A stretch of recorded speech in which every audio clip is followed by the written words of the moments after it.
오늘 그 산자위에서 산자부가 업무 보고를 했는데요. 제10차 전기수급, 전력수급 기본계획 정부안을 보고를 했습니다.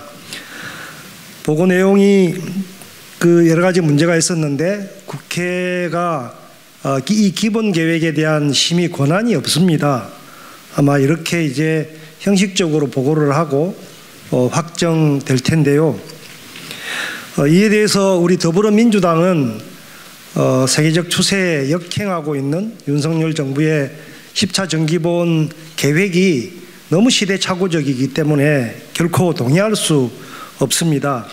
이에 대해서 오늘 우리 탄소중립위원회 위원님들과 산자위원님들이 함께 더불어민주당의 입장을 명확하게 국민들께 밝히는 그런 기자회견을 급하게 마련을 했습니다.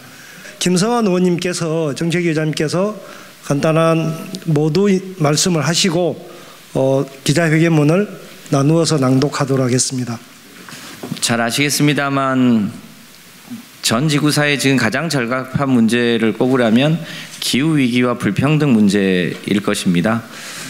최근에 특히 기후위기와 관련해서는 미국의 버펄로에서 영화 투마로우와 같은 게 현실화되고 있고 세계 곳곳에서 홍수와 산불과 가뭄과 이런 현상들이 현재화되고 있어서 기후위기는 이제 미래 문제가 아니라 지금 당장에 닥쳐있는 문제라 하겠습니다.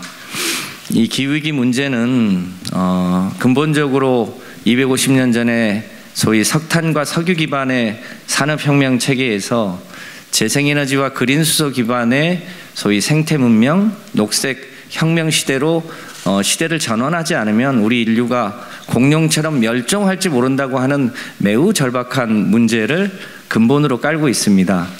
세계가 특히 미국, 유럽을 중심으로 그린 뉴딜이나 그린 딜과 같은 방식으로 세계가 이 문제를 적극적으로 대응하고 있고, 특히 미국은 IRA법을 통해서 대략 우리 돈으로 1000조, 그 중에 500조를 소위 기후위기에 투자를 하고 있고, 유럽도 그에 상응하는 투자를 적극적으로 하면서 한편으로는 기후위기에 대응하고 또 한편으로는 자국의 기후위기와 관련된 산업군을 키워나가고 있는 상황입니다.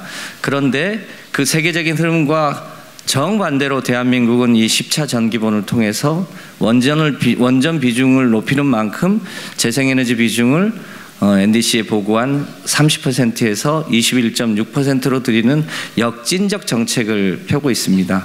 이 부분에 대해서 국내와 세계에서 모두 다 걱정을 하고 있습니다. 특히 아리백 세계 대표는 한국은 이와 같이 재생에너지를 줄이는 것은 실수다 라고 얘기하고 있고, 이것이 궁극적으로는 한국의 경제와 산업을 근본적으로 약화시킬 가능성이 매우 높기 때문에 우려를 크게 하지 않을 수가 없습니다. 현재 대한민국의 재생에너지 비중은 대략 7% 정도 수준인데, 이 7%는 삼성전자가 아리백을 가입하고 최근에 평택공장까지 준설하면 삼성전자 한 군데서 써도 모자랄 정도의 아주 부족한 양입니다. 이 문제를 더 빨리 해결해도 시원찮을 판에 그 비중을 낮추겠다고 하면 결과적으로 재생에너지가 국가 경쟁력과 산업 경쟁력의 핵심이 되고 있는 상황에서 결국 한국에서 재생에너지를 구하지 못하는 많은 기업들이 미국과 유럽으로 옮겨가고 결과적으로 국내에 좋은 일자리가 줄어드는 엄청난 일이 생길 가능성이 높기 때문에 저희 민주당 탄소중립위원회와 민주당 산업자원벤처기업의 위원들은 지금 10차 전기본의 현재와 같은 계획을 철회할 것을 정식으로 요청하는 바입니다. 원전이 굳이 필요하다면 재생에너지를 줄일 게 아니라 석탄 비중을 줄여야 되는 것이 현재의 상황입니다. 원전이 브릿지 에너지로의 역할이 일정하게 남아있다면 안전하게 잘 관리하되 석탄 비중을 빨리 줄이고 재생에너지 비중을 더 빨리 늘려서 대한민국이 이 새로운 생태 문명 시대, 탈석탄 시대의 새로운 문명의 주인공이 될 수 있도록 더 함께 노력하겠다는 말씀 아울러 드립니다. 고맙습니다.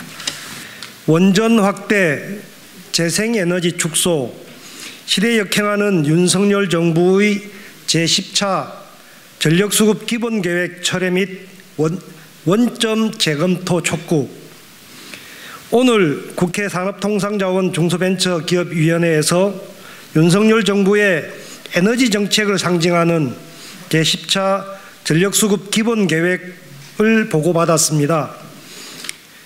국회에 기본계획의 심의 권한이 없기 때문에 정부안의 확정을 맡기는 어려운 상황입니다. 이에 더불어민주당은 시대를 역행하는 제10차 전력수급 기본계획에 동의할 수 없는 이유를 명확히 밝히고 윤석열 정부가 시대착오적 에너지 정책을 철회하고 원점에서 재검토할 것을 다음과 같이 촉구합니다. 기후위기 대응은 탄소 발생을 줄이는 것이 급선무입니다. 원전을 확대시킨 만큼 재생에너지를 줄일 게 아니라 석탄 발전을 감축할 것을 촉구합니다. 윤석열 정부가 국회에 보고한 제10차 전력수급 기본계획은 원전을 대폭 확대하고 그만큼 재생에너지 보급 목표를 낮추는 것이 그 핵심 내용입니다. 2021년 문재인 정부가 발표했던 NDC 상향안과 비교하면 2030년 기준 재생에너지는 8.6% 줄이면서 원전을 8.5% 높였습니다. 반면 석탄, LNG와 같은 화력발전 비중은 오히려 1.3% 늘어나게 됩니다. 전 세계가 탄소 저감을 위해 석탄 발전을 감축하고 있을 때 윤석열 정부는 재생에너지 감축을 계획하고 있는 것입니다. NDC 상향안에 재생에너지 목표를 유지하고 석탄, LNG 발전 비중을 8.5% 더 축소해야 합니다. 원전 확대의 실체는 노원전 연장 가동입니다. 철저한 안전 점검과 사용 후 핵연료 영구 저장 시설 등 안전 대책 마련을 촉구합니다. 윤석열 정부는 노원전 연장 가동으로 원전 이용률을 높이겠다고 합니다. 프랑스의 경우 원전은 56기이지만 최근 5년간 원자력 발전량은 약 30%로 감소하였습니다. 프랑스 원전의 평균 가동 연수가 30년을 넘어서면서 부식과 고장이 잦아졌기 때문입니다. 이는 우리나라에도 닥칠 문제입니다. 원전 이용률을 높여 2030 NDC 수정안에 온실가스 감축량을 달성하겠다는 것은 공허한 외침일 뿐입니다. 원전의 건설 기간은 1, 2년 걸리는 것이 아닙니다. 평균 10여 년 정도 걸립니다. 윤석열 정부는 손쉬운 확충 방법으로 노원전의 연장 가동을 선택했습니다. 안전에 대한 충분한 점검 없는 무조건적인 연장 가동은 사실상 국민 안전 포기나 다름없습니다. 우리나라는 아직 사용 후 핵연료 영구 저장 시설이 없습니다. 원전 내 임시 저장 시설도 2022년 3분기 기준 노원전의 원전 내 임시 저장 시설 포화율이 월성 3호기 98%, 4호기 98.1%, 한울 1호기 96.8%, 2호기 97.3%, 고리 3호기 95.7%로 이미 포화 상태에 이르고 있습니다. 이에 대한 대책도 없는 상태입니다. 기본계획 확정 전 사용 후 핵연료 영구 저장시설 마련 등 안전대책을 먼저 수립해야 합니다. 재생에너지 발전 목표량 감축은 윤석열 정부의 시대착오적 에너지 정책입니다. 전 세계 유례없는 정책 참사입니다. 이를 시정하기 위해 재생에너지 목표율 NDC 상향안대로 확대할 것을 촉구합니다. 세계 주요국은 기후위기 대응을 위해 자국의 재생에너지 목표를 경쟁적으로 상향하고 있습니다. 특히 러시아 우크라이나 전쟁 이후 에너지 안보 측면에서 재생에너지의 중요성이 한층 부각되면서 주요국은 재생에너지 목표 상향을 더욱 가속화하고 있습니다. 유럽연합은 리파워 EU 계획을 통해 2030년 발전량 중 재생에너지 비중 목표를 69%, 총 에너지 기준으로는 45%까지 상향하는 한편 모든 건물에 지붕형 태양광 설치를 의무화하는 계획을 공식화했습니다. 독일은 2030년까지 전력 수요의 80%를 재생에너지로 충당하고 2035년에는 전력 수요 100%를 재생에너지로 전환할 것을 계획하고 있습니다. 미국의 인플레이션 감축법에 따라 기후에너지 분야에 투자하는 약 500조 원 규모의 재정 지원은 대부분 재생에너지 산업, 설비, 인프라에 투자될 것이 확실시되고 있습니다. 이처럼 전 세계 어떤 나라든 기후위기 대응을 위해 선택하는 가장 중요한 수단은 재생에너지 보급의 확대입니다. 문재인 정부의 탄소 중립과 NDC 로드맵을 백제화하려는 시도는 그 자체로 국제사회로부터 대한민국의 고립을 자초하는 것입니다. 윤석열 정부는 국제사회의 일원으로서 의무를 다하고 우리 기업들의 국제 경쟁력 확보를 위해 NDC 상향안을 이행할 것을 촉구합니다.